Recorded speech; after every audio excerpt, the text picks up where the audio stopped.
And it's Monday night. It's our new time, 9:30, guys. The Metal Lab is live once again. And if you're watching us in the archive, we're here. Metal Lab is brought to you by HC Realms. HCRealms.com is where you catch all your Heroclix news and, of course, the biggest database of Heroclix figures that you can get on an internet site that I've seen. It's also got a sufficiently awesome army builder. And if you happen to be on the site, click the shop button and jump into the website, buy some t-shirts, check out some of the ROC maps that have been recently played, and punch in the coupon code MARRIED for an additional 10% off of your purchase. It's MARRIED at realmsgaming.com as their shop, or just click the shop link at hcrealms.com. So this week we have a special guest joining us once again. So first I'm going to just go through our normal cast. You got myself, Jason. We got Mike. Hey. The Ontario ROC provincial champion, Michael Payne. This guy. And the North American champion, both Canadian and U.S. national champion, Kenny Pena. Welcome aboard, Kenny. How you guys doing today? Well, I'm all right. I know Michael's on cloud 9 right now. I'm pretty good. He's great. He's happy. Yeah. If he's not happy, I'm gonna take him out back and make him happy. Someone stepped on my nuts this morning. So it was a busy weekend with states, which we're gonna get into in a second. But Heroclix has been nice enough to actually give us a few new previews since our last episode. While they were doing Ultron week on the Friday, they snuck in one last little preview that happens to be brand spanking new, and that is Ultron 6. So I'm going to replace my face with him, and the first of his dials anyway. So this is the main dial, Ultron 6. Now, I don't know if you've been on the show since we started it this way, Kenny, but we're just going to do a thumbs up, thumbs down. But, of course, since this is Age of Ultron and it is sealed, we're going to do both a sealed and constructed one. So I'll just give you a cue when we get there. So we have the Vision's Father trait. Give Ultron 6 a power action. If you do, you may give one action as a free action to a friendly character named Vision, and, after action is resolved, heal that character 1 damage. That seems okay. Ultron 6, he's got a special movement power. Ultron 6 can use Running Shot, Flight, and ignore characters for movement. When he uses Running Shot and action is resolved, you may place each other character in a square he moved through into a square adjacent to the square they currently occupy. So a little bit of board control there. He's got a white attack power, which he actually, and now that white movement power is on his first 3 clicks. He's got a white attack power through his last 3 clicks. Become sheer ionic force. Ultron 6 can use Pulse Wave. When he does and hits, after action is resolved, you may place him adjacent to a hit character and modify his defense value by +2 until your next turn. And that's also after 3 clicks of normal Pulse Wave, giving him a full dial's worth of Pulse Wave. His first 2 clicks, he has special defense power. He can use Impervious once per turn. He can re-roll his roll for Impervious. This power can't be countered. So Mike, sealed, thumbs up, thumbs down? Kenny, thumbs up, thumbs down on sealed? Thumbs up. Constructed, start with Kenny on this one. Constructed, thumbs up, thumbs down? Thumbs down on constructed. Michael, thumbs up, thumbs down on constructed. Thumbs up on constructed. Yeah. Myself and sealed, I would also give him a thumbs up. Pulse Wave is insane in sealed. And constructed, I'm going to have to give him a thumbs sideways. He does have robot, which is good now, but he doesn't have stats that are really going to be helpful with Jocasta. I can see him being a nightmare with, I don't know, with Justin Safer. Yeah. Just as one thought. But I'm going to put it sideways because at 160 points, I don't know how to pilot something like that. It's too many points. So next up, expensive. Yeah. Next up, we have the autonomous or drone mode one, or the drone Ultron 6. This is, of course, the other dial that will come with this figure if you guys are already familiar with or aren't already familiar with what's going down with Age of Ultron. So this has the autonomous or drone mode where he's either 100 points or 120 points or 30 points. But for all purposes, he's considered 120 points until you find out after killing him after killing him. Basic programming, when he has no action tokens, it's his actions don't count against your action total. When he begins or ends a non-free action adjacent to a friendly character whose name includes Ultron, he can use willpower. He's got a special movement power, which he has on everything except his first click. Ultron 6 can use plasticity, sidestep, and has the giant symbol. And that's it. That's all he has on the dial, other than a wonderful set of colors. So drone mode. You know what? Either or. Let's go Kenny first. Sealed. Thumbs up, thumbs down. Kenny gives it a thumbs up. And is that both point values or? 30. Yeah, yes, I would do both. If you have the 30, go for it, right? If you haven't already used them at 160. Mike?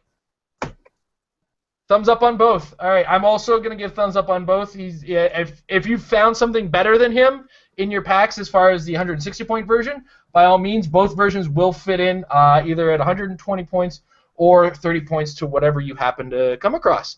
So we have one more preview here, and that was today's We didn't go preview. constructed on that one. What's that? Oh, We didn't constructed, go sorry. What would you guys call constructed on this one while I get this all lined up here? So drone mode constructed. Mike first. Thumbs up on constructed, and that's both point values? Yes. Yes? All right. Kenny. 30-point value.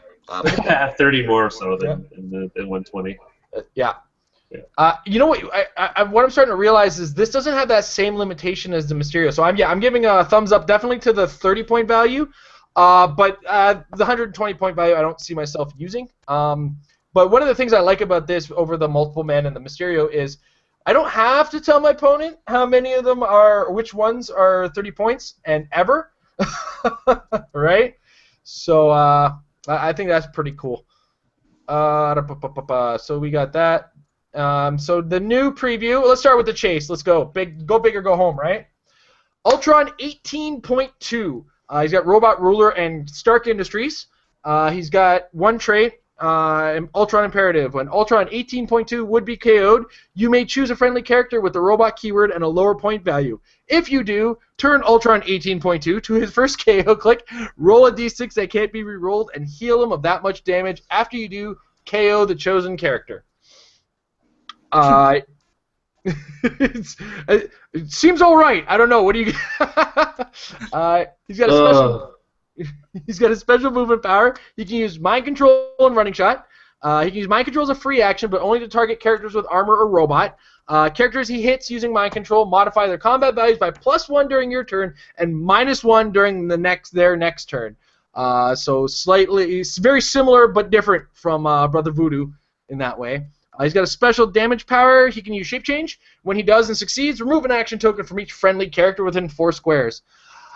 180 points. Mike, sealed. Thumbs up. Kenny, sealed. Oh, yeah. Yeah. Hells yeah. This is definitely a solid 10 pull for sealed. He's got a deep enough dial to justify his point cost. Decent range, impervious. He's got everything going for him. But Good stats for the set. Yeah. Constructed-wise, Mike, you go first on constructed. I thought a lot about this today. I would give it a tentative thumbs up because I wondered about the wording with the mind control and whether that would apply to my own guys, because it just says characters, it doesn't say opposing characters. It would most likely have to say friendly, because mine. Yeah, okay. That's what Jason said earlier, and I was like, I don't know. But, yeah. All right, Kenny? Yeah. I could see this guy being used competitively. That first trade is ridiculous. It's it seems crazy. like if you pulse wave him, it wouldn't work, but the Right. opportunity for that to work with all the robot spawning you can do, and nowadays it's pretty silly. So yeah. Yeah. Robot is the new animal. I'm going to give him a 10 of thumbs up as well because there's 30-point robots everywhere, and you can form robots, like you said. So, yeah, I'll give him my seal of approval. That shape change ain't bad either. Yeah. No, it's amazing. Yeah, especially once you start mounting up robots, and then they're everywhere within 4 squares of him, and then he's not dying from them, and then they're constantly acting because of him. It can get pretty messy for your opponent.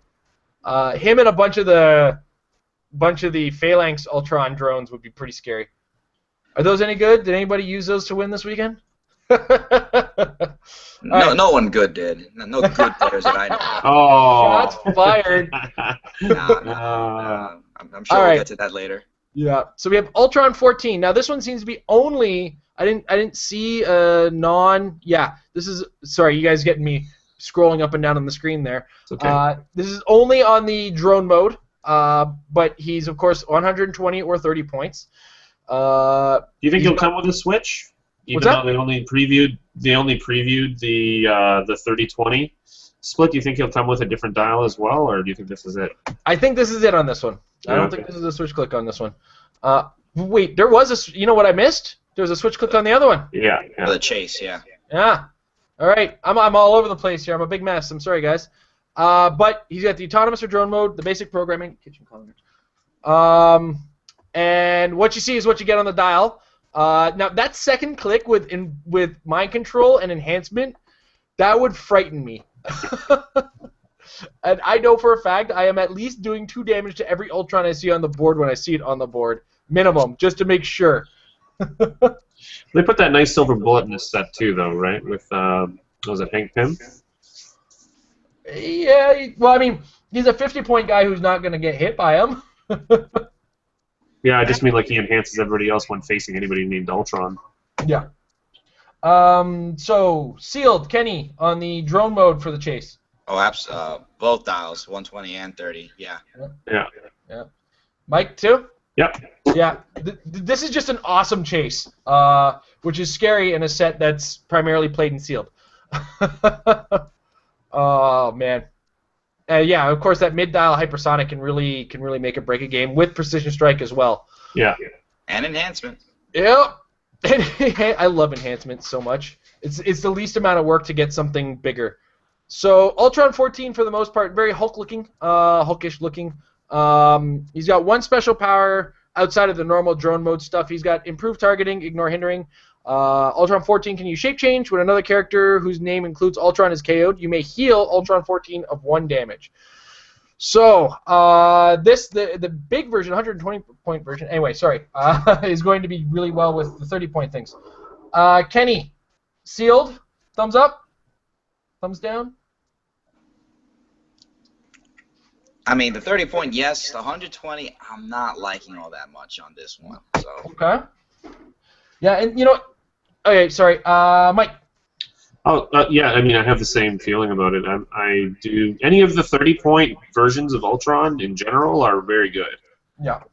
It's the 120 on this is a little bit weak. All right. So, that said, I do believe that is actually all for previews. Still excited to see more and more Age of Ultron as it comes up, and Wave 2 is looking. I mean, all we've seen so far from Wave 2 is characters named Ultron. So I'm excited to see what we see in the new Captain America and the new Thor that are coming from that set, or that side of the set, because we know we have ID cards from them, and so far the ID cards do match in the waves, because Wave 1 or Month 1 and Month 2 have 2 Wave 1 characters in Iron Man and Hulk. Yep. And then Wave 2 is going to have Captain America and Thor, and they should be in the set as far as that's going. So I'm excited to see what the new versions of those look like. That said, it's been a busy weekend for states and provincials. Across Canada, about 50 of them were held. I don't have a selection, necessarily a full selection of every single one that was held. We do have some information coming from the outside in. But we're going to give Kenny a chance to start off the show here. Mike, I swear you get to go next. You're the winner. Winners get. Oh, yeah. Get the best for last. Right? Whatever. So, Kenny, let us know how was New York for this? As I step away for a quick second to manage something. Sure.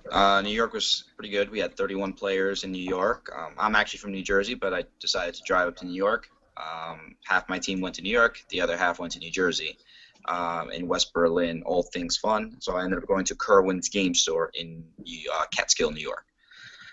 So like I said, 31 players. I think we missed by 1 player that cut off the top 16, so it went from 31 to 8, which, ouch, that's a deep cut. I ended up myself getting 2nd place. I lost to Mike Harmon. The winning team was an Indigo Battery, Thane with Proselyte, 100-point Coriander, Atomica, and Atomica. So those were the 3 figures with the Indigo Battery. The team I ran that he ultimately beat was a 200-point Avengers team base with Iron Man, Black Panther, Hope Summers, Deadpool, and Scarlet Witch attached. A Fast Forces Age of Ultron 50-point Captain America, the one that helps the Avengers get into position, or Invaders or Soldier. And a 40-point Jarvis, because he's awesome. Perplex, takes damage pretty well, brings in 3 free ID cards. The resource I ran was the Avengers Roundtable. It only costed 10 points because I only put 4 cards on it. So 5 for the base, 5 for 1 card. Jarvis makes the other 3 free. The ID cards I ran were Nova on slot 1, Shang-Chi on slot 2, Iron Man on slot 3, Doctor Strange on slot 4.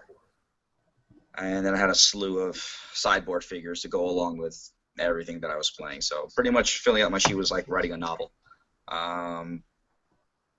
So I had the AVX Scarlet Witch as a sideline figure, the uncommon Deadpool as a sideline figure, all the word balloons. Guardians of the Galaxy 60-point Nova that can pulse wave for 2 damage on multiple characters. Who else do I have? Shang-Chi from Deadpool set. Phoenix Buster Iron Man from the AVX month 4 prize set. Huh. And the WizKids Marvel purchasable Doctor Strange D20 that's currently on the watch list. And yeah, it was a blast to play. Playing a new resource. I was the only resource. I was the only Avenger Roundtable resource at my venue. I don't know. I'm sure there was others in some other places, but I didn't see one. Cool. So a lot of people were caught off guard not only with asking questions about how the roundtable worked, but also their unfamiliarity with the Avengers team base, which is by most people, myself included, when it first came out, something that was not considered competitive. So the combination of the two definitely caught a lot of people off guard, and a lot of questions I had to answer during the beginning of my match, pretty much every round. Yeah. Yeah, I think one of the most common questions is, can he have that resource with that team base? Because the resource itself doesn't assign, which means unlike all these other group resources that say it's assigned to your force, this one's just there, and it does. And I think you can even use a team base to actually call in characters who call in help, right? I can, and the solo adventure characters as well can benefit from the roundtable. Yep, absolutely. So that's actually a very clever move. Now ID cards are starting to make a lot of noise. Before I'm gonna keep Mike sweating the whole time. I'll let him talk. I'm good, man. I told my mom today the whole thing. Like I went through each round telling my mom on the phone. It was yeah. But Paris made a lot of noise in Tennessee and Arkansas, I believe it was. With a team that I'm proud of because I've been using Rocket Raccoon for a little while now. So his team had 2 Rocket Raccoons, a Jarvis, I believe it was a sideline with 5 ID cards, and he had 2 of the Phalanx Ultron on drone mode at 30 points each. So he pulled really well. He must have pulled really well. Yeah. And it ends up being a 5-figure soldier team with 2. Now the funny part is because of the Ultron wording, the 30-point Ultrons are actually I think 120 points or 130 points as far as their effects are concerned, which means they can ID card all day every day for a bunch of figures that are way above that point cost. Way above that 30-point cost. So. And if they're clear, it doesn't count towards their action total. So you still get them the action, but you go ahead, summon someone. Hey, you still got 3 actions to do. Absolutely, which gets around all of the weaknesses of the ID cards. Because I've used them myself with the animal team to pop off Alyosha, which is great, but that still took an action. And I kept praying, when is that Captain America coming, where I can start losing actions when I start hitting things? Because I don't know if you got an advanced look from the WizKids site, but that Captain America is going to be something else with some characters with Flurry next to him. Or at least that inspiration power is going to be great. All right. Mike, I heard you won. I did. Hey, Mike, where did you go, by the way? What's that? Where did you win? Where did you win? I won in Toronto. Toronto? No, I won for Ontario. Kenny's kind of drawing attention to the map that I received upon winning. which, let me see if I can bring this up close enough. It says, I'm the Toronto champion. That looks right. So, which is fine. I think it's kind of funny, except that not only is it not our province, it's the city that we're in, but it's misspelled. Now, before we get too deep into it, they've already made a map. Yeah. They apologized, and they were politely, on their behalf, are extending the apology to everybody who was involved in Toronto. They made a bit of an error. They are sending Mike a new map with the new name in it, and he does also get to keep the Toronto map. Nice. So we're probably thinking of that as a prize for first critical miss at a tournament one day or something. Yeah, we're gonna have a qualifier probably in the fall, so we'll do that. One of those things. You know what? Honestly, I think it's absolutely hilarious and so good and not offensive personally. Yeah. We all got a good laugh out of it, and we really hope Howard and Eric got a laugh out of it when we sent them a little picture of it. Yeah. All right, Mike, tell us the tale of your struggle to first place. The tale began in the first round where I faced Trevor Visser. He's I think he's from Orangeville. He's one of the people I'm used to seeing at tournaments. Any of the ROC sanctioned ones, Winamaps that we've had leading up to this big one, because we had four Winamaps that led up to this one. And which was a lot of fun to organize, a lot of fun to go to, participate in, and I did place very consistently well leading up to this one. Trevor was always top 4, I believe, except in the one in Whitby when he couldn't make it that weekend. Yeah. And I had never fought him before. I'd never actually faced him before. I'd seen his team. I kind of knew what it did. It was an Alyosha Craven spin, so it was Alyosha Craven with Red Wolf. Lydia Malor, which is an interesting kind of injection there, so there's no theme, along with Spiderbot, the Mark II Spiderbot for the plasticity tie-up, and I think that's it. I think it's those 4 particular pieces, and then of course Goldakin, or however you pronounce him, the lion comes out and you can do a whole bunch of crazy crap for a hog. I won map roll. I chose Ryut because I figured it would give me the biggest advantage. Oh yeah, and he played with the Book of the Skull. Yeah, Ryut, because I figure all the elevations and everything else, I can get across it pretty easily. Once again, if you don't know, I played the same team I've been playing for like the past 3 months, just working out the kinks on it. It's my orange Kyle Rayner team, so it's orange battery with sniper, wall, nurse, with Ophidian on Kyle, and the shield. And Atomica with Ion. And I have to say, just first off, Atomica-Ion combination is probably the best 50 points you can spend right now, period, in my humble opinion. It's just insane what she can do, regardless of whether she's made into a core member or not. It doesn't really... It has some bearing, obviously, because you get rid of the sniper, she's got 10 range. That's usually what I do. So that you get that 10 range prop, but she's also TK. Like when I face again, when I've been facing Greedfather or any Highfather Packy teams, I crank up her defense and I send her in to do some damage because she can. It's unbelievable what a 25-point figure can do at 50 points with Ion. So anyway, yes, versus Trevor Visser. I went up the mountain. He came up the mountain, met me there. We slogged it out until the end, and he managed to win my first matchup. I thought that would be it for me. Like I prepared a Golden Age team to play in our side event, Stone Age and other clicks, kind of on the spot because someone brought a big old bag of golden stuff. I don't have a lot of golden stuff because, as you probably know, I started at the beginning of Slosh last year. Yeah, my golden team was awesome. I know I'm going off track here a little bit, but it was the 270-ish point Dr. Manhattan with a Vulcan ship that does running shot pulse wave, and that 22-point little Hornet dude, whatever his name is, the guy with the Empower. Everybody used to grab a ton of them before they had the rule of 3 and stack them around somebody to give them like +5 damage to their stuff. Anyway, that was what I was going to do. So I was a little disappointed I didn't get to play that, but ultimately not disappointed at all. Yeah, so my first matchup was a 0-point loss for me. Second matchup was against a friend of mine, Emily Rouette, who I play fairly regularly with. She's also a new player.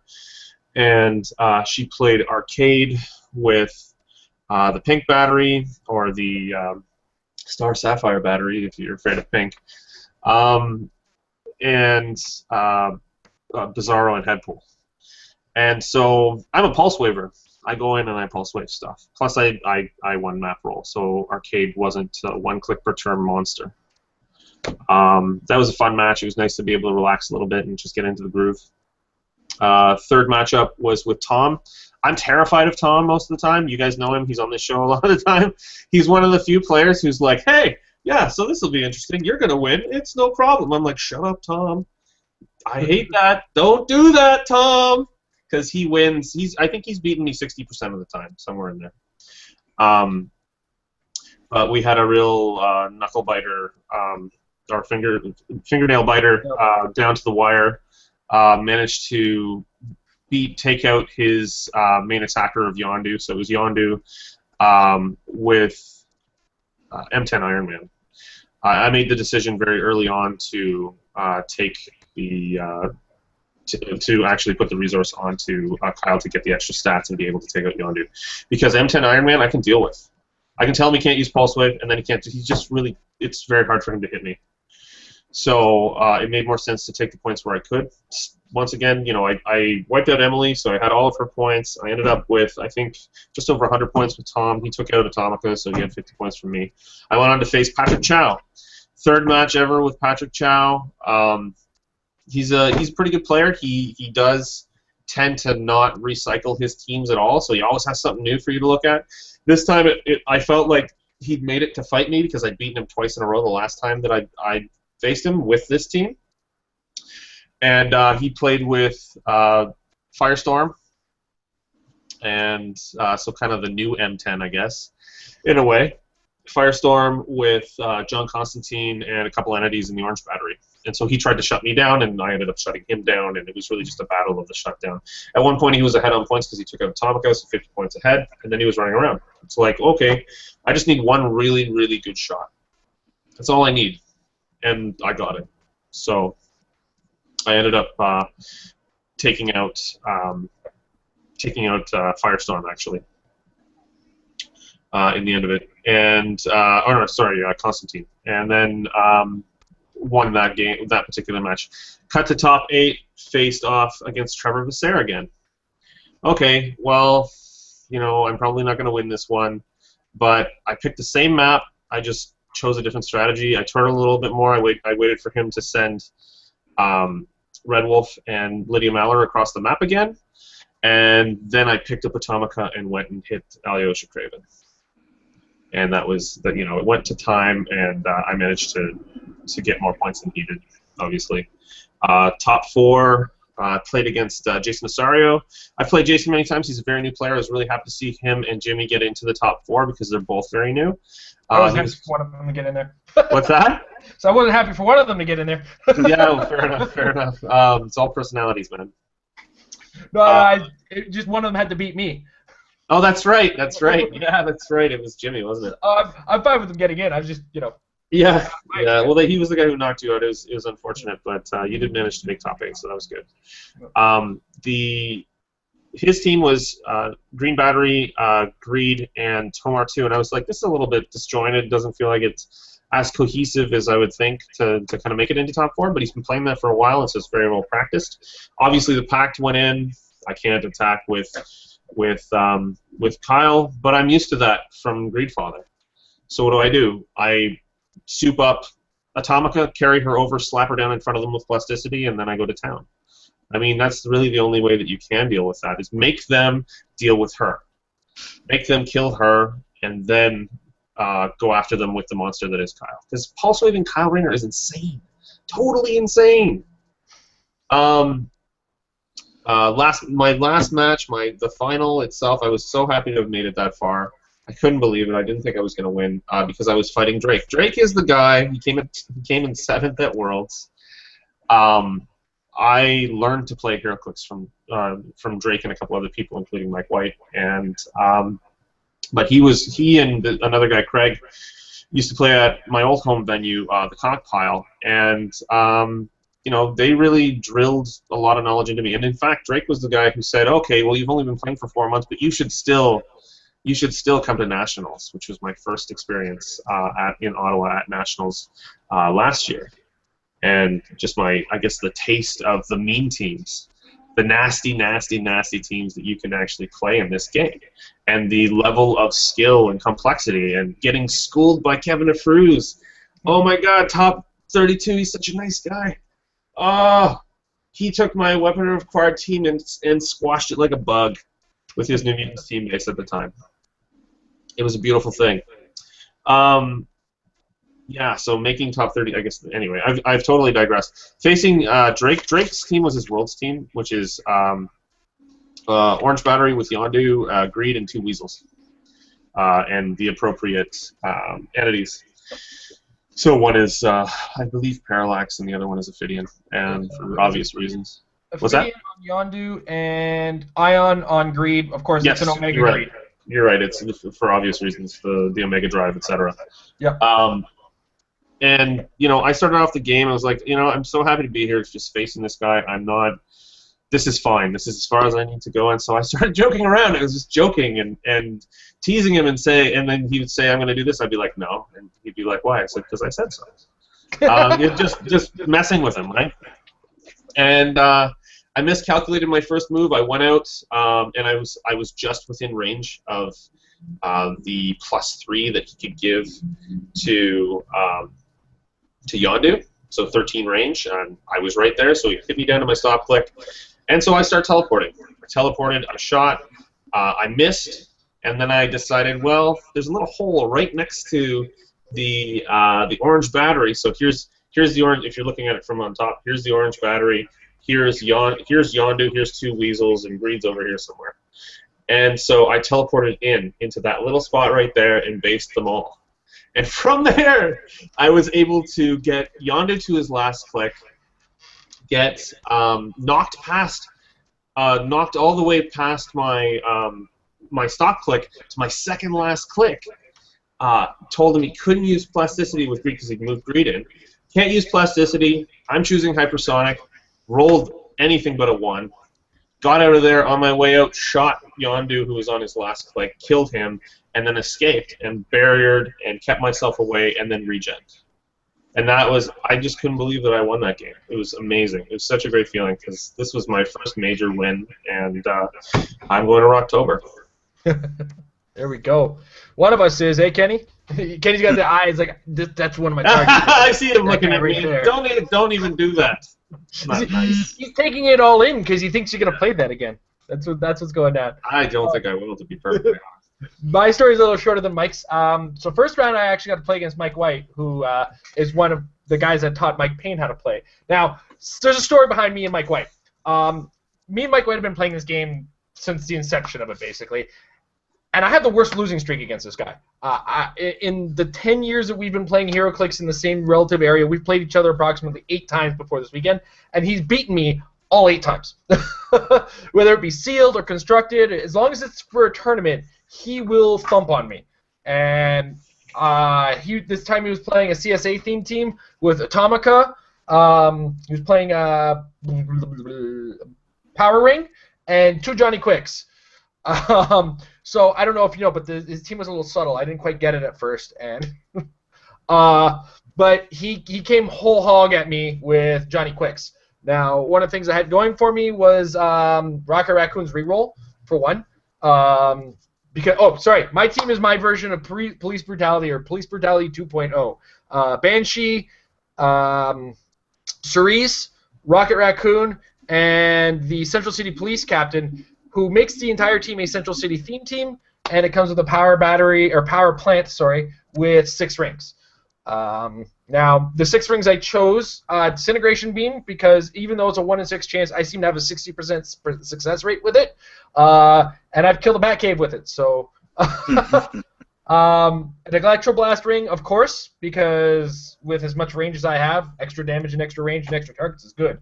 A Flame Blast Ring, Blacklight Ring, a Vortex Beam, because there are some teams where a big old Alpha Strike is just necessary, and I have to throw my team out there, or flight on a cop just to keep him in there to keep the leadership going is another option as well. And what was the sixth ring? The sixth ring is always the one I ended up eating, I think. Matter Ranger? What's that? Matter Ranger? No, I'm bad at this game. Oh, you're really not. No, So Intensifier, White Light. I want to say it was Mento Impact Intensifier. Beam. What's that, sorry? Was that last one? Impact Beam. That's the one, Impact Beam. Impact Beam. Honestly, that's the one you forgot? The one I never let go of because of Dupe. Getting shamed by Amber in the back. It's your fault. I will never let go of the Impact Beam. Just you remember that, Kenny. In any case, the game, my game against Mike White came down to his first attempt to hit my Banshee with a double popped Johnny Quick. He hit, but I rolled the super senses. So I shrugged that off. He took 2 damage and then was in a bad place. I then counterattacked with Rocket Raccoon. He tried to roll a shape change. I said, let's try that again with Rocket Raccoon. And Johnny Quick only has 16 defense on that click that he takes damage to if you super pump him. So he's not a hard thing to hit. And I think I had an Electro Blast ring on Banshee when I did this. And that was 4 damage on that second attempt with Johnny Quick. This time he hit my the Banshee with the double pumped, and then, I think he perplexed up the damage as well. So he got 6 damage on Banshee. It's a shame it happened. But then there was another Johnny Quick who was out there for me to attack, and I have 3 characters who can potentially attack Johnny Quick. So I'm not too desperate for it. And I did manage to take down the second Johnny Quick. And then it was he got into a game where we were posturing. Either he was going to get his power ring in a position with a pulse wave, a running shot pulse wave that was going to change the game, or I was going to get a big old strike with Rocket Raccoon. But at every point where the other guy could do the thing that they wanted to do, the other opponent saw it and said, I'm not in a position to do my thing, I'm out of here. And we kind of back and forth for a little bit until time was called, and a Banshee with Drained Ring was 100 points, and a two Johnny Quicks is 164 points. So I won on points on that one. Mm-hmm. Went in the second round against John Shields, who was on the bye in the first round. His team was Blue Devil, John Constantine, and an Indigo Battery. And he actually won the map roll on this one as well. Like the first game, it was 4 versus 4 as far as the map bonuses, and Mike took his 4 and chose his map. The second game, it was 2 against 4 this time, and I still managed to lose a dice roll. So we were playing on the Slaughter Swamp. Now, in this case, I saw that Blue Devil was just asking for dying. I've made fun of him so many times for the number of clicks that he has that I know how many clicks he has. So what I ended up doing was I had my team come up about halfway up the board, everybody kind of together so that I could possibly roll that leadership with the cop and get Banshee to do his thing without the need for willpower or without the need for pushing. I ended up having to push him anyway to do this, but I moved Cerise up to gain enhancement. To get enhancement and the PD team ability. I kept Rocket in a position to allow me a reroll on Banshee. I drained a ring, had the enhancement, and had the Electroblast ring on Banshee, and got within. I had to be within 4 squares because of the Indigo Battery. So I'm within 6 squares of the Blue Devil, and I hit him for 7. 1 additional damage dealt, of course, because he's within the range of Banshee. And then it just became me sidestepping, pulse waving around the John Constantine until Constantine stayed down. All in all, it went very quickly. I felt a little bad for how quick it went, but just when my team works like that, it kind of ends a game for some players. And that's my team worked. That's basically it. And because I didn't worry about stop clicks, I wasn't that worried about the Blue Devil effect. I wasn't carrying Mystics, so he didn't really get that bonus off of me either. So, and I was able to, use the fact that Banshee just can murder face to my advantage. Third game was against Manny. Now, this was a hard-fought battle for myself as far as everything living and dying. Manny's team was Captain Marvel, the Prime, with a entity of whose name I can't quite put on. I don't remember which one he put on there. His whole team had entities. He had Dupe with an entity, and he had something else with an entity. You talking about Manny? Yeah, Manny. He had Pro Sell It on somebody. I listened to him. Pro Sell It was on Dupe. I know because On this Duke, became the yeah, problem. that makes sense. I can't remember who the third figure is, but He had Captain Marvel and Dupe and God damn it! yeah. See, I'll ask him online. Hold on. Yeah, he told me his team beforehand, but it wasn't going to change mine because I'm not that guy. He told me between two teams, Captain Marvel. Ages ago. Oh, Captain Marvel with Parallax, Dupe with Procellit, Atomica with Ion, That's what it was. Armory Indigo, yeah, and with the Spotlight, Sniper, and Bulldozer. So Banshee being near things makes them very easy to kill. And I won the map roll this time finally, and chose Ryu. Why not, right? Might as well. So of course I gained the advantage of line of fire, mobility, a lot of advantages against Manny's team.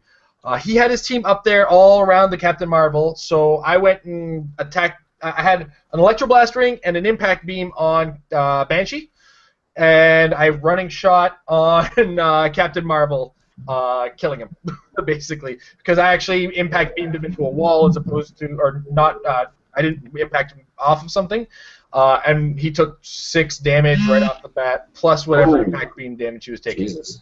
So, that killed Captain Marvel pretty quick, and because he doesn't get the super senses near Banshee, I was in a big lead ahead. Then I killed the Atomica with Cerise or Rocket Raccoon, one of the two. Now this is where it became problematic. Dupe is not easy to kill right off the bat. An Impact Beam can help, but you have to be in the right position for it, and the right conditions kind of have to be there. And I had him down to Dupe, with Banshee adjacent to him with 1 token, and Dupe had taken 1 damage, which of course puts him on that special movement power where he can choose a power. He used that to choose charge, so I have a problem now. How am I going to get Dupe down? So I actually had to physically attack Dupe. So I actually ended up missing basically every attack I made against Dupe, and he was starting to gain ground on me. But what he did, the big mistake he made, and I mentioned it to him after he made it, and it was after it was too late, of course. He came in and flurried against my Central City Police captain, which means he didn't have charge anymore.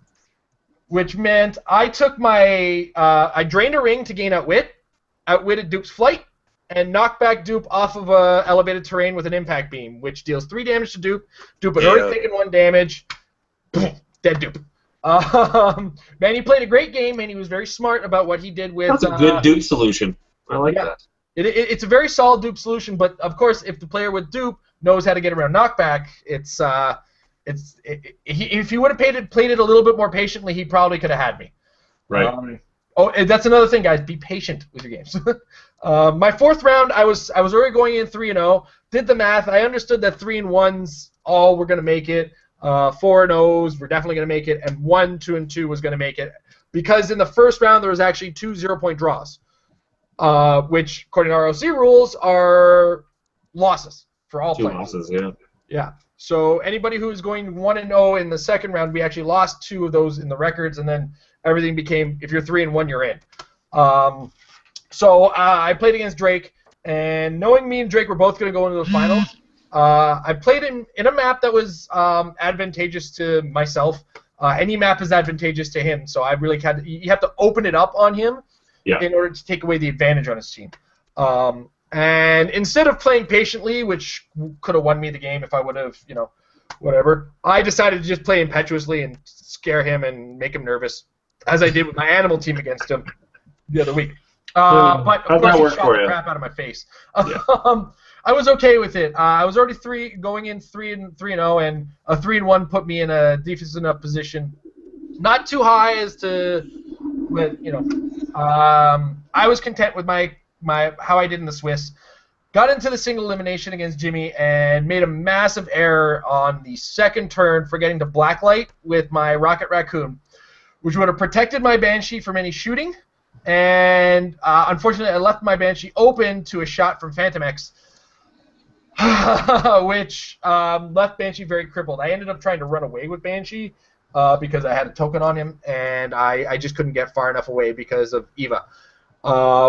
So I made a big mistake, and it cost me. The game still went down to time, and if I would have had one more action, I could have possibly taken out Phantom X. It would have been down to the last dice roll if I would have had it, and I didn't end up getting it. So I ended up in 7th place because I scored 120 something in that game, and I guess somebody scored some more points, or my overall points didn't quite add up to 5th or 6th. Overall, I had a ton of fun. This whole state provincial thing, knowing that everybody was out there doing this, was an amazing feeling right from the get-go. So kudos to the ROC board for setting this up. Yeah.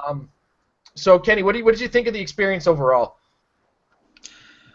No, it was good. Anything that adds more tournaments, competitive play, people to get out there, try new things, get used to the scene is always a good thing.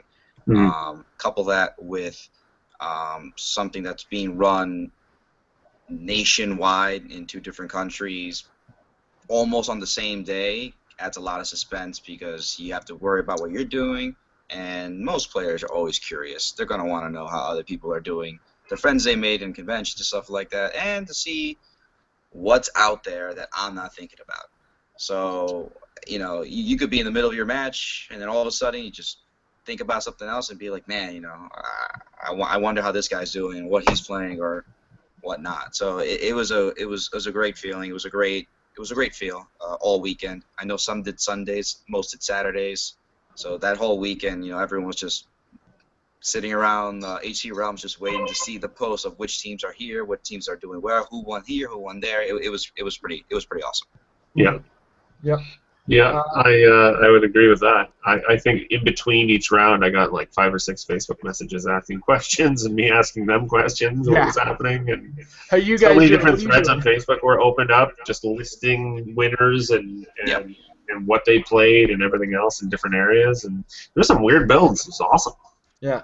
I remember actually looking at some of the Facebook updates and seeing Kenny was in the finals against somebody, and seeing Paris was in the finals against another player. And when you know all these names, and you've had a chance to get out there, and you see everybody's getting a chance to play big and play hard. It's really exciting. As far as locales, I heard Michigan and Ohio were the highly competitive ones because it was pretty much the same crowd for both. With Tim Bold winning in Michigan and Alex Vila winning in Ohio. Now, do you know any locales that were similar in that with high levels of competition and a lot of competitive players, Kenny?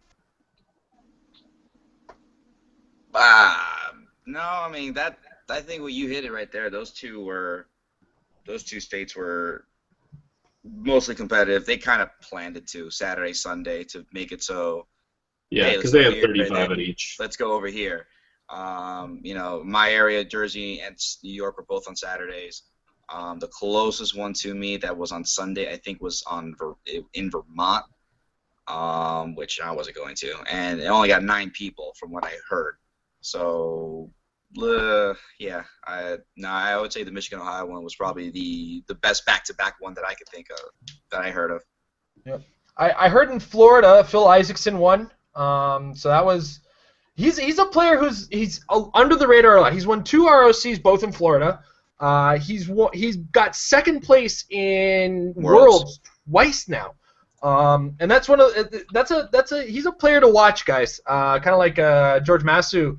George Massou himself made a lot of finals appearances as far as competitive Heroclix is playing, and Phil Isaacson's getting up there with 2 top 2s appearances. I heard Josh Ernest won where he was. I'm not sure where he played. Was it Kansas, Hun? That sounds right. I might be wrong. Where he played, he won. And he's another player to watch as far as ROC competition. So we talk now. I guess we should start talking about post rotation for roctober. Before we get into it, I had a video about it. We all know what the rotation is.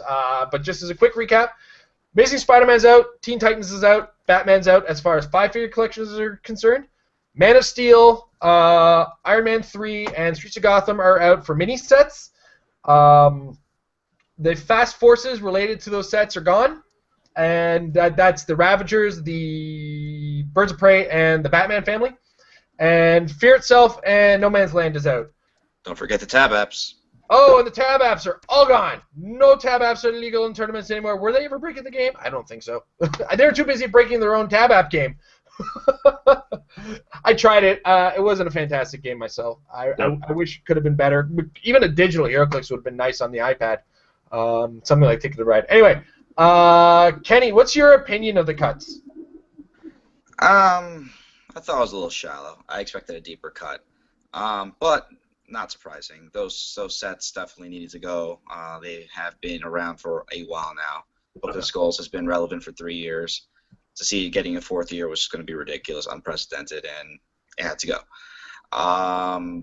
That being said, I wish it was a deeper cut, but I understand why they did what they did.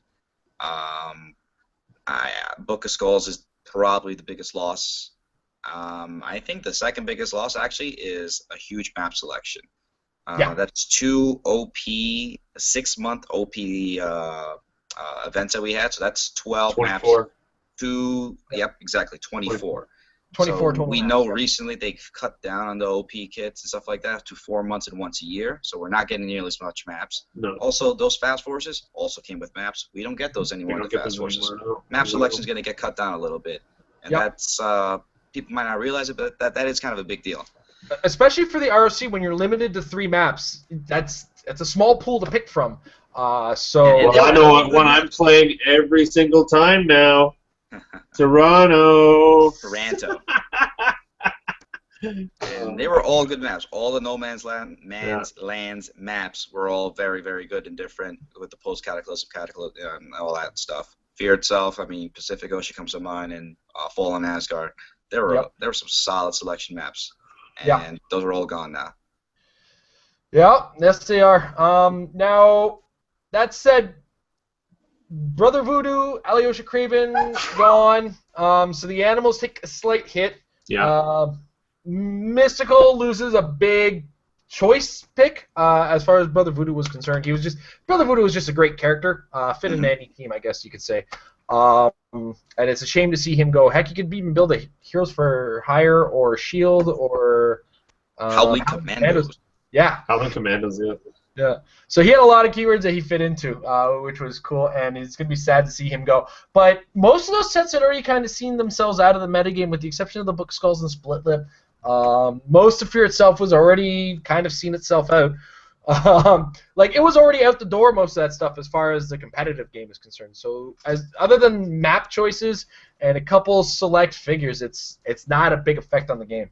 So we go forward to Roctober. You don't have to tell me what you're playing, Kenny, but what do you think people are going to be playing come October? I don't know. Since Entity stuck around, Phantom X stuck around, people are still playing batteries. I think people are comfortable with it. They understand how it works. By now, they got their entities if they hadn't, and the people who do have it, they know what they're doing with it. I don't see it changing all that much. The way things are being built. Book of Skulls is gone, so that huge attack boost is gone. So the next best thing would be, running a battery with the keyword getting the +1 combat values, except the damage. So I think people are going to stick around with that mostly. That doesn't mean that I'm going to be right. I could definitely be wrong. I know the feeling. I've been wrong a few times myself. Well, I think as a result, you'll see Lydia Malor even more prominently, because she really affects those compared to the other ones. Roundtable's out, and it's not even complete yet because we still have Wave 2 of Age of Ultron. We still have the Shield set. A lot of new things coming out, ID cards, characters with the corresponding ID card. So, I played it. I enjoyed it. I got second with it. I think it's competitive. I think it's worth playing. It's whether people want to take the time to learn it and put it into use. That's up to them. Are you going to be my round table buddy? I'm sorry? I said, are you going to be my round table buddy? I'm high on the round table. Let's put it that way.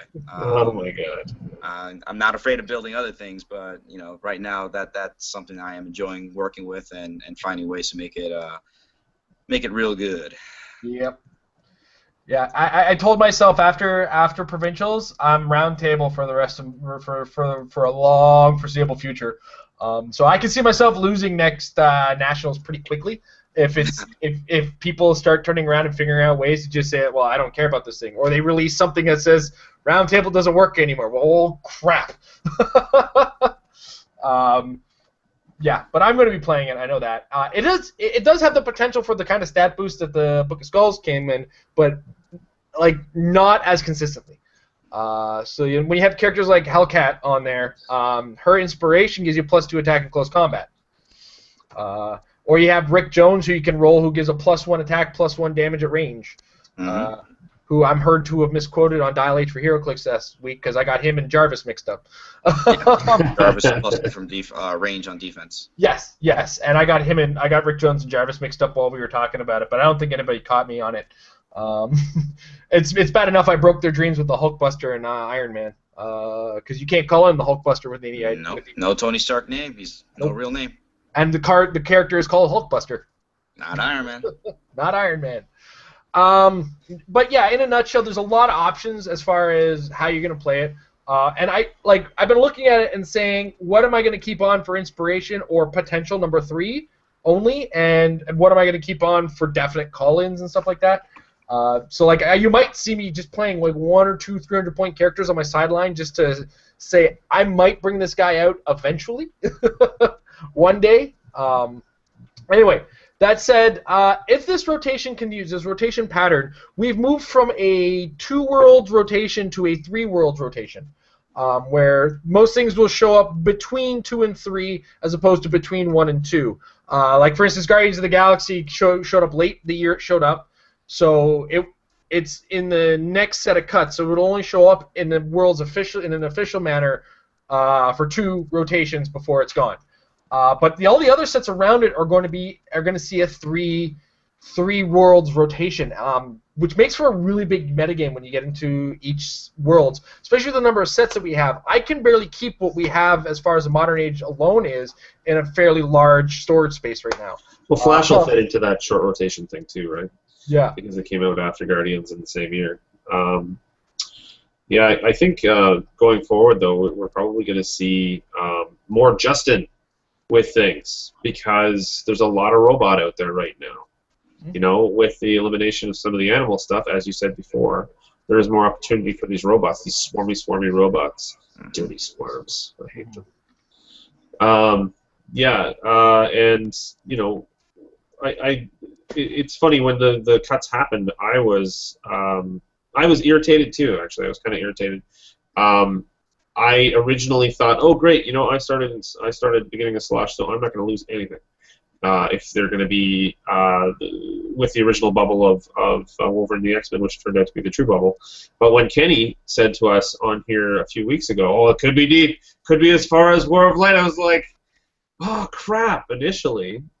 But then I got used to it. I'm like, that could balance the universe. That could make everything wonderful again, and short, and really kind of, I guess, compact for the first little bit. But then it just opens up so much more, and all of the Marvel sets of like the past, like the OP set that's out now, the Age of Ultron, and AVA,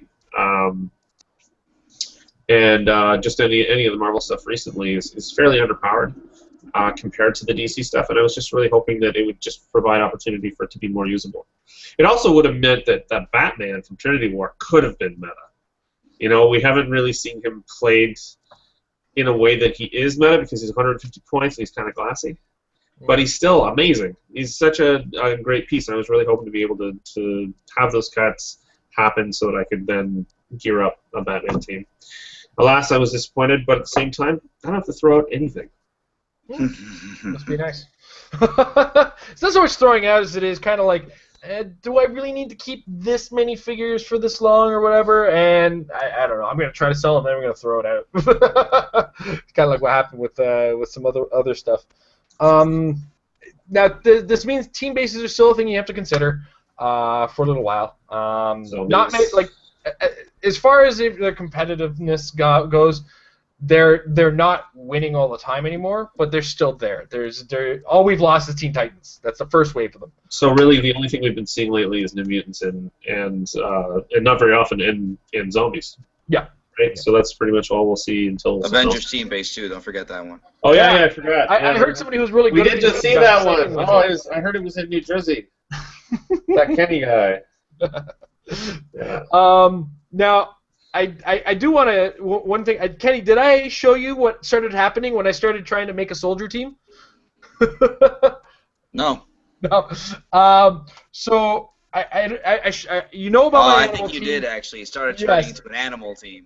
Yeah, it started turning into my animal team. Except now, one thing I want to point out is that Captain America kind of acts like Alyosha Craven in a way, but he's got to take a specific power action to make his happen. But it's there. Yeah. That extra that extra movement is there, and I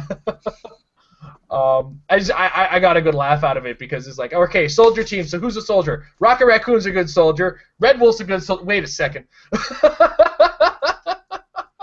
I can't build anything without Atomica and Ion right now. I keep building these teams, and there's 50 points.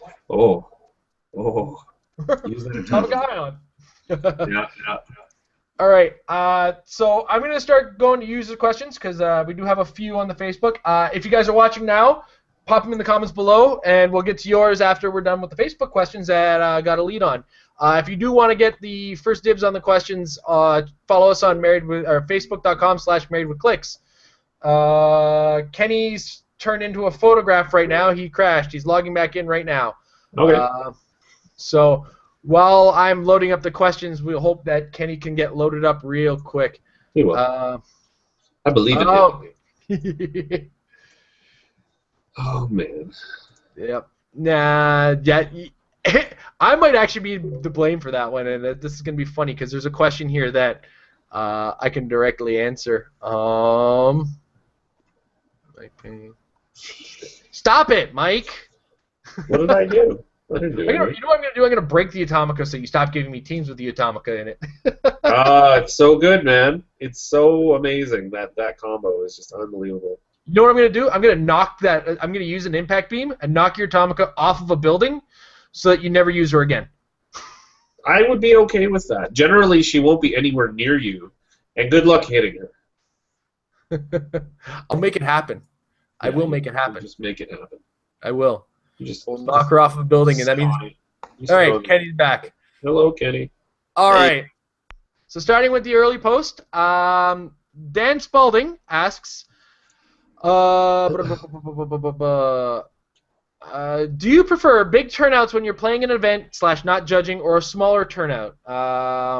You've got a lengthy story here where he and a friend of his showed up and ended up having to play each other twice, but I believe it was the Vermont had a smaller turnout. 9 players total showed up for that one, but it was apparently a good competition. So, starting with Kenny. Kenny, do you prefer big or small turnouts for tournaments you're playing in?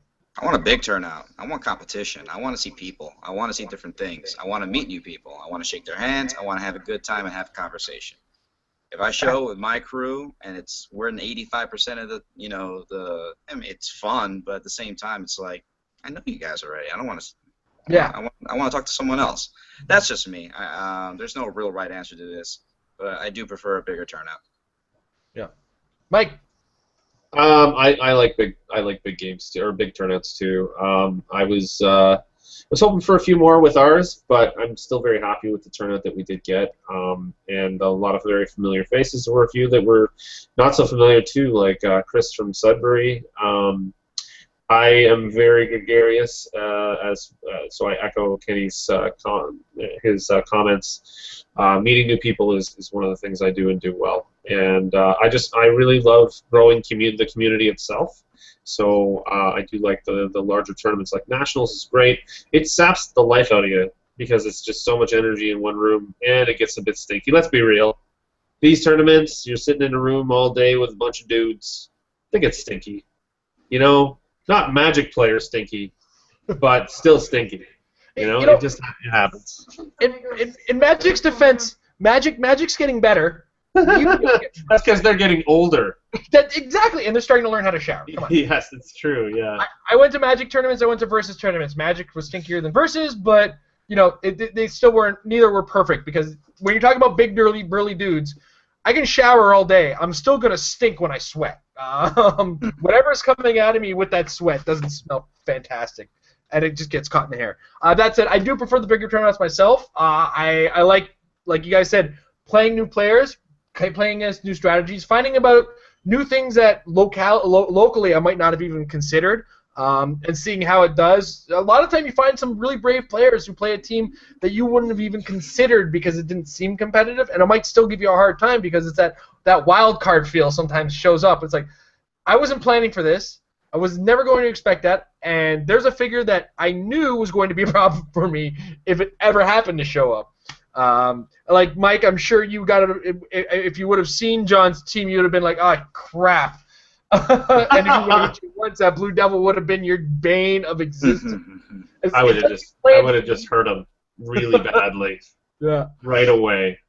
So yeah, in a nutshell, I do enjoy the bigger turnouts over the smaller turnouts. Because smaller turnouts, I don't mind for like a small Golden Age 500-point tournament. But when it comes to competitive play, I want to play the best of the best, and I want a chance to prove myself. You know, I'll take all the Jake Williams and the Kenny Pinas and the George Massus. I'm sorry, I'm just running out of names. Alex Avila's, Tim Bolts. Put them all in the same room, and I'll play against them. I'll get Patrick Yaboko, who flew in to play us. Who's that? Patrick Yaboko. Yeah, Patrick when he flew in to play us at Windsor. that was still the most insane thing ever. When I saw his face, like, no. Actually, I found out the night before because I have an elusive network of spies in Canada, and he prepaid the day before, and Dan told me. Are you saying that you're Varys? You're our Varys? Shh. I'm the Heroclix Varys of Canada. Okay? Don't you worry about it. Nice. I have a spy network, and it works very well. And they get paid in beer and maple syrup, so it's pretty fantastic. Beer and maple syrup. That's God's blood up here. It's funny, Dan dropped this guy's name in his comments too. Steve Spooner, has anything you've seen from the results, unofficial or official, surprised you from states provincials? I was personally surprised by the winning team in Mississippi. That was apparently 4 of the LA Wolfsbane and a red battery. I would not want to deal with all those. If I see that across the table, I can look at it and go, "You're that guy. You are that guy." Almost what I wanted to say in the first round of Canadian Nationals when I played against Resurrection Man and Absorbing Man. It was like, I'm playing against that guy. That guy just showed up across the table for me. I got lucky, though, in the first attack I made against the Absorbing Man, killed it, so in that case. Surprising, I heard some guy played an Avengers team base in the top 2 of one tournament, and that caught me off guard. And I heard that same guy sidesteps for 3 spaces, Paris came out of left field for me. So I do actually think I have 2 Rocket Raccoons. Now I got to get my hand on 2 Phalanx Ultrons. Good luck. Yeah, Kenny, what do you hear? What do you say? What do you think? I surprised myself with my team. Yeah, that was the most surprising thing. He's humble too. I'm not gonna lie. The thing, seeing Thane on the map, he's not someone you see 100% all the time. You know he's good. You know what he does, but for some reason he never hits the map. So seeing him was a pleasant surprise. It didn't catch me off guard, but it put a smile on my face. I appreciated it. He beat me, so obviously it works. I mean, in the store that I played, there wasn't too many crazy builds. A lot of traditional builds. To echo what you just said, I mean, Paris's team was pretty ridiculous. I don't know where, but I heard there was the Weird came out on top of one of these states. I think there was an entity on him. So somebody beat me to it. Yes. That was I'm trying to remember. I think that was New York. Oh no, that was Daniel Char's state. I don't remember. I have no idea where it was. Maybe South Carolina. That sounds about right, but I don't know what the exact team was. I just remember scrolling and being like, wow, the weird. Wow. Yeah. That 4 Wolfsbane team doesn't sound surprising to me. I did once play test 3 Wolfsbanes with entities and a Phoenix Force, and it actually worked pretty well. But yes, that's something that people will definitely not expect, and that's ridiculous. 4 penetrating poison, and you have a 66% chance of not getting KO'd every time you hit it. Yeah. That's annoying. It's very annoying. Okay, so that team, the weird team, it's Greed with Ophidian, and the Mega Drive, obviously. The weird with Ion, ID card Doctor Strange. That's great. That's awesome. Crazy. That's fantastic. And Greed's relic on the weird as well.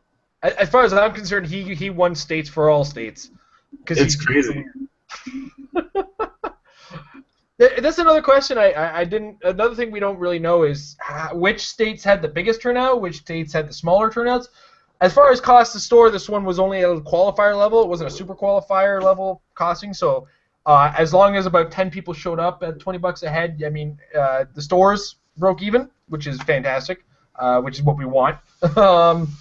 And I've heard of some states getting 50 people showing up. I've heard of some showing up, like we said, with 9. So that's another thing we don't know is which states had big numbers. Did that South or North Carolina team have an attendance of 30, or did it have an attendance of 12, or we don't know? That was South Carolina, but I don't know what the attendance was. I can guess. So, but that has a factor in it when it comes to strange, weird teams with the weird showing up. So next question, Chris Stockhouse, can you take Patricia back? She beat me out of the top 16 of the Ohio ROC with her Justin Sentinel team. It was awesome to play with her. I still enjoyed States Provincials. Probably could have gotten into a second one if I really wanted to do that extra traveling. Do you guys think they should do it again next year? And any changes you think should be made? Other than making double checking the spelling on our map next time when you send it down to us, I was quite pleased with it. It's great. Patricia's yours now. She's apparently done with us. So the rest of us in Canada have a chance of being top of Canada or the top Canadian player. Now she can. You guys can keep her. But she left us. I mean. And we still love her. But yeah. Oh, I still love. You can love something from afar. Yeah. Yeah. But no, she went down. My understanding, she went down for work. So all the power to her to further her career, etc. Yeah. And she's welcome to come up here to Canadian Nationals anytime, much like Kenny. It's a world of Heroclix, and I would happily play with her in any venue, be it in North Antarctica, South Antarctica, Yukon territories, not Yukon territories, Alaska, wherever. I'm having none of it. You're gonna have none of it, eh? If you're American, that's actually a territory up here. We've met her. She's a fantastic player. But as far as getting into the ROC question, I was happy with the way things went in our province, and it seems like everybody's pretty content with how things went down. Kenny, do you have any suggestions for changes or anything like that? No, I liked it. I liked that it was all the weekend too. Saturday or Sunday. I mean, if you spread it out much, then it gets a little hectic and whatnot, and scheduling stuff like that. It was a very good feel, very good vibe. I wouldn't change a thing, to be honest with you. It followed the Rock rules. You had X amount of players. You follow this rules and cutoffs and whatnot. No, it was good. Yep. Mike? Well, I'll just look at the hat. There you go. Mike's happy with how things went. Yeah, I'm very happy with how things went. I'm looking forward to organizing more things in the upcoming future. Yeah, I'm working with my local store to get a few things organized. We might see one more tournament just before Roctober to see if anybody else wants to get down there or just get some more competition down up here in Canada. Good competition is good, but give it a little bit of space, a little bit of love. So we'll take a break through at least June, the rest of June here and through July, and get some more high-level stuff up here before Roctober hits us. Well, considering that we haven't really had much of any before this year, other than last year Nationals, I guess we had The Super Q in Windsor, we've now had several Winamaps. Well, we had several Winamaps leading up to that, several Winamaps leading up to Provincials now, and probably 3 Winamaps leading up to the qualifier that we're still talking about. I know I might be blowing the whistle on it a little bit in late August, early September. I think that we're getting the kind of competition that we need up here. It'll help spread the word about Heroclix in general, get more players, get a larger community. The major difference between the States and Canada is 10 times the people, right? Yeah. So we have a larger landmass with 10 times fewer people, so there's a lot more space in between towns and cities. And as a result, it's harder for people to come out to those things. So we need more local people to be into them to make them successful. Right. And this will do that. Yeah, and I'm starting to get really into how The Rock is helping the game outside of WizKids. WizKids is doing a fantastic job as far as the major big shows, the Nationals and the World Championships. And The Rock fills in that space in between and keeps things going. Keeps the meta morphing. Wow, that just happened. Wow, dude. No pun intended. Oh. It keeps the meta shifting. Yes. And keeps us all aware of how the game can move. And the more and more the game gets played, the more and more the meta is allowed to shift. And it doesn't happen as vocally on a local level, but when you have something as competitive as a Rock around, it does start to happen. So next, another guy's asking anything out of the normal. Was our area anti-meta? Our area was weird. Everybody brought something that was competitive. A lot of homebrew, but it was competitive. Yeah. But a lot of it was I can't think of 2 teams where I could turn around and say those were the exact same team. Even our 2 Highfather teams were different. Yeah, we had 2 Highfathers show up that played completely differently. One didn't even plan on bringing a Tachyon on the board, was using Highfather as a control element, whereas the other one was attempting to Greed Father, which we all know how that works. We had a Phantom X who was actually halfway down the board by the end of my game. He was starting to run towards my starting area. So, everything was a little all over the place. 2 Johnny Quicks showed up. Emily played. Was she playing her Pride team? No, Emily switched out Pride for Arcade. Arcade. So it was meant to work very similarly, but it relies on winning map roll a lot. Yeah. But it's still very cool. Very different kind of team. And as far as saying anti-meta, there's no way you can consider it anti-meta right now with as big as a metagame that does exist in the competitive play right now. Yeah. Just not net decky. There's less net decky than we've seen even at the Winamaps lately. There's a little bit of that does happen at those. But yeah, there was still a little tiny bit of it, but the things that made it to the end were not. Yeah. Generally speaking. Was there a lot of repetition in where you played, Kenny? No. I mean, nothing out of the ordinary. We know what. But I did see some Casey flashes, which I was surprised by, because he's not out of the ordinary, because you usually see him with Turtle, but Turtle kind of kills him, but they didn't play him with Turtle. So in a way, it was like out of the ordinary, but not, but was. So that kind of caught me off guard. I actually played both of those guys too, each KC Flash team. Some of my teammates were there and they played their teams from Worlds and stuff like that, but there wasn't too much that just stuck out like a sore thumb. Yeah. Yeah, honestly, I played my team from Nationals, but I haven't seen anybody copycat me. And there's probably a reason for that. I don't know. Like literally copycat you? Like swap like their copycat for one of your figures? No, like literally take my team verbatim and try to play with us. But I have this nasty habit of playing Jason-only teams, where people look at me and go, "What the hell were you thinking?" And I'll turn to them and say, "I was trying to break the 10th anniversary promotion ability. What do you want out of me?" It worked. That's what it didn't. So I believe. Oh, we have one more question here on Facebook. Probanik. Does the appearance of the Ellie Spider-Man and Agent Venom among con exclusives and OP event chases raise your concern of pay-to-win being a larger aspect of the competitive metagame? Do you feel that the exclusivity of some of these figures may be limited in availability and quantity gate access to competitive play. Can I touch on that like right away? Go ahead. Yep. I wouldn't consider it pay to win when it's $10, like $15 maybe. Yeah. Like that's how much an OP kit would cost you online, plus shipping, whatever. It's really not the same issue as with everyone needing the entities. You know, I've paid significant amounts of money for entities, but there are teams that don't need them. But you also have 2 in one event too, you jerk. What's that? Oh yeah, I pulled like a crazy person. I pulled 2 in one tournament. Yeah, that's right. But I think that what you're talking about will have very little impact on that at all. Kenny? I don't think so. I don't know why people bring that up, the pay-to-win situation. Yeah, some figures are expensive. Yeah, they're really good. But, you know, there have been teams that are not expensive that do very well. You know, for example, the green battery is a participation prize figure. If you didn't participate in it, guess what? It's not that expensive online.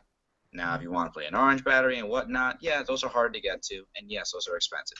I'll be right back. I'm going to go get a figure that I'm going to use it as an example. Yeah, and at the same time, this is a collectible game, and you have to drop money to collect this game. It also acts as a strategy game that can be played competitively, so it's a two-way street. You can't have it one way and not the other. Yeah. People complained about the Gloop team that I played being super expensive. Okay, fine, it was, but you know what? I still played it.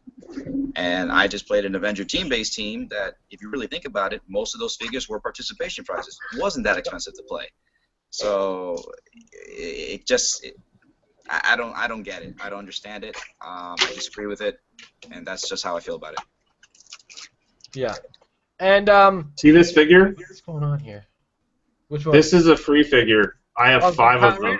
No, it's not free. You have to pay for the entry. Well, you have to pay for the entry, but it turns out that it's free in many cases because they get given away at other events because there were so many of them, right? Yeah. Yeah. This is an amazing figure. I'm saying this, you know, from personal experience, as someone who's won with him. That may sound cocky and whatever, but it's the truth. Truth. It's not cocky. It's truth. He's amazing. He's incredible. You can find one for free. I'm sure you can. Yep. Like I'm sitting on a couple now as part of my top 8 placing. My prize was a full participation collection, with the exception of John Stewart, who I actually think I have an extra of. I'm probably going to hold a competition or some kind of contest to get that, because my contests are, you know, you have to be creative to win it. It's not a random draw or anything unless it comes down to a dice roll between 2 people.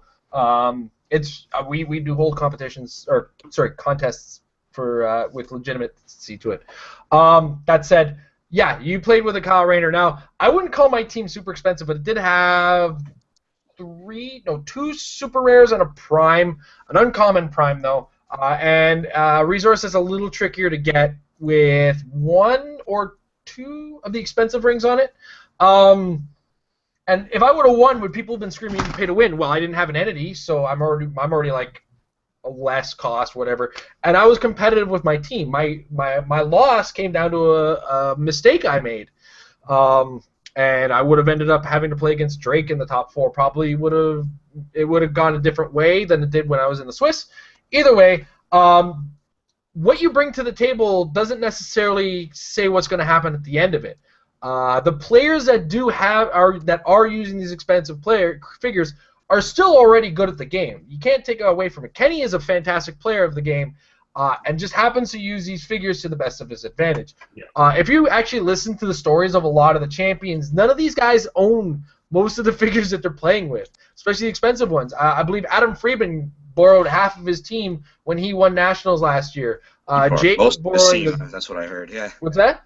He borrowed most of the team, actually. Yeah. I think the only thing he actually owned was the parallax that he got in the mail the day before he left. Yep. Like I believe Jake said he borrowed some of his cop cars when he won Worlds that year. Borrowing happens, and not everybody owns these figures. So saying it's pay to win it's a collectible game. So when you're considering the world champion of a collectible strategy game, they have to have the figures to do it. And they have to bring the strategy to get there too. So Also a dice game too. You could have yeah. the most expensive team in the world, and I could roll 10 crit misses in a row. It's Yep. improbable, but it's not impossible. No, Yep. not impossible at all. Yeah. Yeah. It's still very min-maxy, right? Like, crank up your stats enough that you don't have to roll a lot. Yeah. So, I mean, all of these things factor into how you're going to play. So, you hit a wall of people who don't believe in the pay-to-win thing. But that said, the appearance of an LE Spider-Man was... there's a player. His name is William. I got to mention him because he was talking to me just beforehand, and he deserves a shout out. William Barbour, I believe. Yeah. He came to me with two teams. One of which was the team that I suggested he play. The new Spider-Man, Parallax, Scarlet Witch, Adara. Blue Battery, and some constructs on that with an Iron Man ID card. Now, between that and the other team that he suggested to me, which included a Hulk ID card, which I told him I don't know about the legality of that by then. I don't think it'll be legal, yeah. Yeah, because that doesn't come out officially till July. Mhm. So I suggested that team to him, and he ended up getting third place in Arkansas, beaten by Paris. It's amazing. So good. Yeah. Yeah. So, shout out to William. I'm glad I was able to help you make the decision on your team. I'm glad that the Spider-Man got you very far in it, and I'm glad you were able to play it out very well. That Scarlet Witch, of course, is on the watch list for a reason. I've played against it, and nothing's worse than that attack in a turn. Yeah. Because when I played against it, I was using a team with 4 attackers. And I'd attack with 3 of them, but only one of them would hit, and then that hit would go away, and it was like, this is getting obnoxious. Which is why I switched to the Banshee team, because Draining Rings gives me a little bit more oomph on my team, Right. and Rocket's rerolls plus the probability controls made a better matchup for Scarlet Witches in general. So that said, we now move into the YouTube comments. And if you guys have any questions, get them in there now, because I only got a couple here, and I'll take my time with them as best I can. Actually, I only have one question. Another one is Eric Stibbiz mentions that he was at the Michigan ROC and they had more than 50 players show up. I think Nice. Michigan and Ohio both had a lot of players show up, and that would be I'd love the energy in a room like that. Can you imagine 50 players just pumped to be the state champion, or in our case up here would be provincial champion? Same thing. Okay, so this looks like it was a YouTube channel based on a fella's actual output. With the meta being so diverse and exciting, so this is entree art music. With the meta being so diverse and exciting right now, what are some figures and/or teams you can't wait to play test and/or play before Tactics season ends? Yeah, that's right. Tactics season is going to end after October, so we have August, September, October. July, August, September, October. So 4 months of Tactics play and ROC play, with Rocktober being the end of it, and then we see the reversion for ROC events back to no Tactics. I like no tactics. Yeah. What's that? I like no tactics. I'm 50-50 on it. I do better with Tactics. Like, But- you like that it half the time and tactics half the time, because that's what they've got. Yeah. We'll start with Kenny on this one. What figures are you looking forward to play testing? Before no Tactics. Yeah. Or have you play tested everything you're going to before no Tactics? No, that's not true. There's things that haven't even come out that I haven't play tested yet. That's right. We still have to see Nick Fury before October. Yeah, I mean, I'm not gonna lie. It's probably the round table and the ID cards and the characters corresponding to those newer ID cards. We're getting those 2 shield ones that I kind of don't know what they are. Who knows? It could be generics and whatnot. So, and then we have the Wave 2 and the shield set with some characters for some cards that come out, or vice versa for cards that are already out. And you get what I'm trying to say. Yeah. So just trying to get them all into the same thing to see, is the inspiration good enough? Do I want to use this character? So when I actually use him, the card's used both ways. Oh, this character's good, but his inspiration kind of stinks, and stuff like that. That's probably the most exciting thing before Tactics season's over. It's a new resource. I'll even throw the Quinjet in there, to be honest with you. The Quinjet. Yeah, you guys tested, didn't you? Yes. Nope. The Quinjet. The Lost Quinjet the video, was. Kenny. Oh boy. There we go. The Quinjet was a lot of fun to see, firsthand. Kind of expedites the effect of the round table on the last power. So just to see it out there with the new vehicle, vehicles aren't dead either. So I think those two mechanics, just further going with the round table and the Quinjet, are probably the things I'm looking forward to the most. Cool. Mike, you're in a hot seat. I'm looking forward to finding a new team because I have played this team for several months and I want something new. I want to try some robots out for a while. That's really. I think I might switch it up because I've played a lot of Bounty Temple. I want to go for more Swarm stuff. So the Avengers Roundtable works a lot better with Swarm from what I can see so far. But also, there's one little combination that's perked my interest, and that's the fact that I can bring out Chase Thor with the Black Widow card if I really wanted to. The Black Widow Thor on a Temple team, for instance, if I want to just switch it out. And she's got that running shot energy explosion with half decent stats right off the top. I don't know why that just tickles me a little bit. Oh, look, it's Black Widow. Oh crap. Other than that, I really want to get out and see what the field is like without the hammers. Now that they're gone, because that was such a huge resource. I know we've already really covered this episode, but I really wonder how things are going to balance out now that they're gone.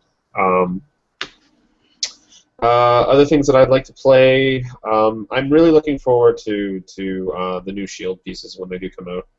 The new Nick Fury set. I'm eagerly anticipating it, and the fact that and from an aesthetic standpoint, as a designer, I like the fact that the cards are black compared to the rest of the ID cards for the round table. What a huge resource! How many pieces is that? Like 58 cards? 56 total. That's insane. That's totally insane. So many options.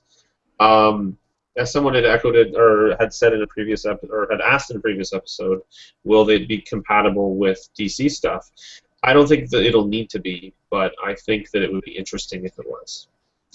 And really make it possible to use some of the more powerful characters because, generally speaking, from my experience, DC is more powerful. Yeah, I mean, we got a Superman Wonder Woman set coming out, and Ares yes, Colossals. Colossals. A Colossal Ares.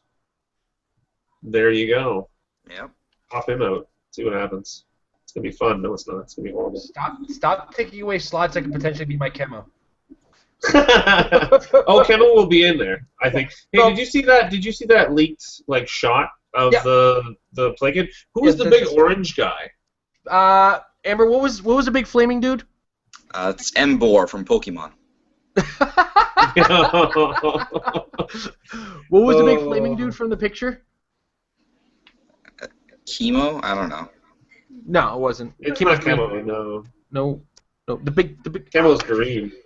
Oh yeah, you're right. I'm sorry. Yeah, no, it's alright. Because there's Thanos the giant kryptonite gorilla. Right. And then there was the other guy, the big dude who was on fire, whose name Amber told me who he was a little while ago, and I lost it. That's why I went to her for.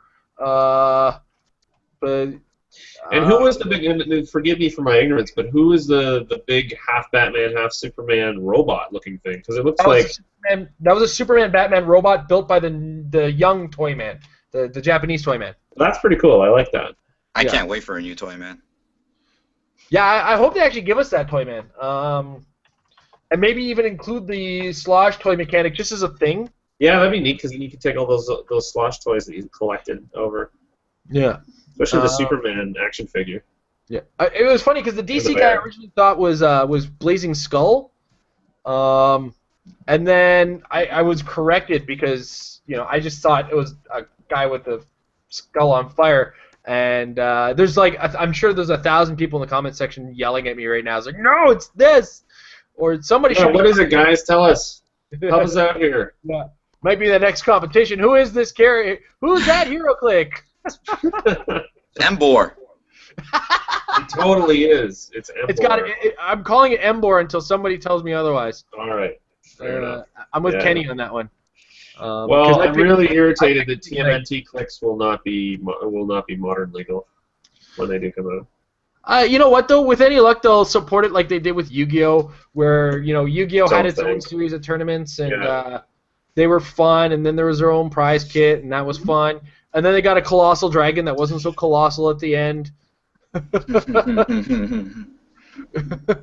All right, so I found the picture. Now I just got to check the Reddit comments and sift it for the right information here. Oh no, that's the wrong link. I lost it. Blast you, Reddit. Don't you love how obsessive Heroclix players are? He's just gonna keep going until he finds it. No stopping Jason right now. No, dude, I'm here. Like I have it. It's there, and somebody's got the right name in here. Somebody's got it. Oh, they had 20 people in South Carolina. Brimstone? Brimstone? Is that the character? I'm checking now. You see, it's Brimstone. Nice, well done. So Titano, the Kryptonite Gorilla, Brimstone, and the Superman Batman robot. There's actually an issue of the older Superman Batman pre-52 that had this kid building this robot. So I apologize for that loud noise. By the way, you guys all heard my microphone fell on my lap. It really wasn't that loud. All right. I don't know if you heard this when you were looking. South Carolina got 20 people. 20 people's a good turnout. It's good. It's a good turnout. It's pretty much the same as ours. Yeah, somebody got in the comments just as I said Brimstone. Yeah, somebody's asking for a shout out named Hidden Panther. There you go. Hidden What up, Hidden Panther? Are you a Hidden Black Panther? Right? Yeah? Triple entendre on that one? Yeah, you went there. All right, what's next? What's next is a wrap-up. Kenny, you want to add anything to the show before we go? Shout-outs. My teammates. Catskill, New York, Berlin, New Jersey. Pretty much a rock. Hosting a very successful weekend, in my opinion. Yeah, awesome. All the winners, congratulations. Looking forward to Thank seeing you. most of them or all of them in Roctober. Toronto, represent Toronto. And that's about it. Mike? Majestics. ROC Provincial Championship champion Michael Payne, do you have anything you want to add? That's this guy. Majestics, awesome people as well. Also involved with The Rock in some capacity as well. This weekend was just incredible. I am still on a total high from it. And that's not just because I won. I was also involved in organizing some parts of it. I had a fantastic experience with that. Had so many people that were so willing to help and putting their time and effort into making it what it was, including the venue. 401 Games, fantastic. Thanks, Jeff, the manager there, for all the time you spent on this with me. Me and Jason and Amber and Glenn and Rocky, of course. Who am I missing? Anybody who donated, like Mike White. We had a whole bunch of people come together and donate prizes and things like that, because it is the very first one. Sometimes venues are a little bit hesitant to put it out there in the beginning, but as it turned out, when we got there was a whole pile of prizes in the corner that we didn't even know were going to be there. Every single person walked out with a grab bag this big, full of LEs. That's It great. was amazing. It was unbelievable. Unprecedented prizing. I walked out with a brick of AVA, which was awesome. Got a Ragnarok and the Hulk chase out of that brick. So good. Also have this nice little Iron Man I'm trying to get rid of because he's a double. Mm-hmm. Aside from that, just the general spirit of the competition was amazing. Yeah, there were some tight games. There was some grueling stuff. There was just some tough, meaner, little bits of mean moments. But overall, everyone was there to support each other and have some fun. Side events were incredible. Thank you, Will, for running the Stone Age and Other Clicks event, Mall Madness, Battle Royale, and Glenn for judging the mod contest. There were some really great submissions for that. Thanks, Steve Manale, for donating that big bag of Golden Age. I pulled some figures out of it myself and took them home because I don't have a lot of that stuff. I was just glad to see everybody come together, not only at this event, but all of the Winamaps leading up to it. Rory in Hamilton for his Winamap, Amber and Jason, of course, once again for theirs, and Jane and Comic Book Addiction for theirs, as well as my buddy at my home store, George, at Wizards Cash in downtown Toronto for helping run such a successful Winamap there as well. I can't wait to do more. This is just the start. This is going to be amazing. Canadian Heroclix and North American Heroclix is just going to get better from here. Yeah. So that's the show for the night, guys. Thank you, Kenny, for joining us. The post states wrap up. Mike, thanks for joining us on the show. I'm not worthy. I'm not worthy. That's the last one we get. You jerk. That's like a curse. And you know, Mike, every time I beat you now, though, I get to turn around and say, well, I beat the Ontario ROC Provincial. When was the last time you beat me, though? Just like everybody who beats When parents. was the last time you beat me, though, Jason? Guys, there's a big target on my back. The Metal Lab and Married with Clicks is brought to you by HC Realms. Don't forget to stop over there, hcrealms.com. Click on the shop button. And while you're shopping, don't forget to use the coupon code MARRIED for 10% off of your purchase. It'll support us as well. One more time, again, thank you for our guest, Kenny. Thank you, Mike. Thank you guys for watching. And if you're watching on the archive, thank you for joining the show. Thank you for watching, and thank you for all your support. Don't forget, comments, like, subscribe, all that kind of stuff. And we hope to see you guys throughout the week as we're back on schedule with the shows. Well, except for just for the near future, Dial It Up is taking a bit of a hiatus. So WS is getting weird. Rules are getting changed, and we're not sure why. So we feel like they have some weird stone tablet that actually has these rules that we don't have access to. And Amber is having a hard time keeping up. Some of the episodes that we've actually done already have become obsolete because of these rules. And Amber is doing her best to find out which ones they are. She's not in a rush, but you know, when she gets the time, she's going to mark which ones have been since changed in the details of those episodes. But the rest of our shows are going to be back in order. So watch for Metafix this week. Watch for our game, and watch for something else I'm planning, just as a fun little sketch thing I want to do. In the meantime, guys, don't forget, practice makes perfect. Your team's better. Practice makes your team better, Kenny. You're fired. You're fired. Have a good night, everybody. Yeah, have a good night, guys.